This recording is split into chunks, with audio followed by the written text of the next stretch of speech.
What up? This is Rama Screen covering movies, TV, and entertainment, and here's my review of Lamborghini, the man behind the legend. Hey, before you watch my review, please subscribe to my channel, press that like button, and ring that bell so you can get notified whenever I post new videos. Let's rock this. Oh man, I was actually looking forward to this. So you can imagine my disappointment when I discovered that this movie is straight up trash. Lamborghini, the man behind the legend, is soulless, it's dull, it's mediocre, so disappointing. I mean, we're talking about the founder of one of the world's most renowned luxurious cars here. And yet, this is the quality in which they're telling his story. It's atrocious. Nothing about this film, from the script to the directing to the performances, nothing about them carries depth, much less intensity. It's all so shallow and generic and choppy, and all of the characters just look like walking, talking caricatures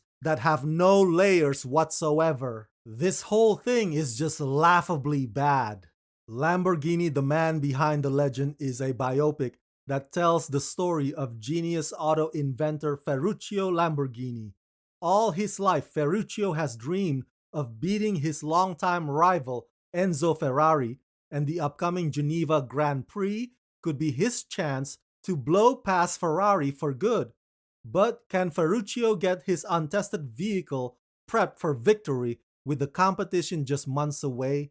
The race is on, starring Frank Grillo, Mira Sorvino, and Gabriel Byrne. So this film is divided into 3 chapters. The first one focuses on young Ferruccio, so it's a different, younger actor playing the role. This part is actually the most interesting to me because it shows Ferruccio's spark or his ambition and the cost he's willing to pay to get there. The second part jumps a couple of decades, now showing Ferruccio's semi-successful automotive business and his plan to compete against Ferrari. Frank Grillo, of course, steps in as adult Ferruccio. And the third chapter highlights Ferruccio's sunset years. And all the while, throughout the entire film, it goes back and forth to Enzo and Ferruccio racing their respective cars on a normal road. But that whole sequence is poorly shot and poorly edited, and it falls short of exciting. So storytelling format-wise,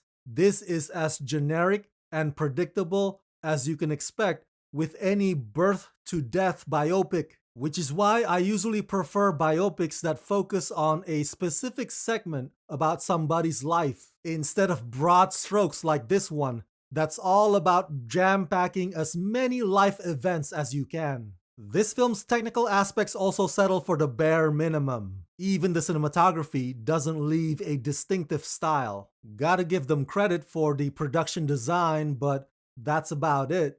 Other than that, this movie is as unimpressive as the actor's Italian accent. Speaking of whom, as you know, one of the things that generally pisses me off is wasted talents. So when you have Oscar winner Mira Sorvino and Emmy winner Gabriel Byrne at your disposal, but you don't use them to their fullest potential, such in the case of this film, well, that just gets me boiling mad. Mira and Gabriel don't just play second fiddle, but for much of the time, they also simply disappear in the background. And I got nothing against Frank Grillo. I think he's a badass action star. But this is a total miscast situation here. Frank has neither the gravitas nor the acting prowess to embody a character of such magnitude, a character of such reputation. But then again, when you have a shitty script and a half-ass filmmaker, it makes sense that they can only get Frank Grillo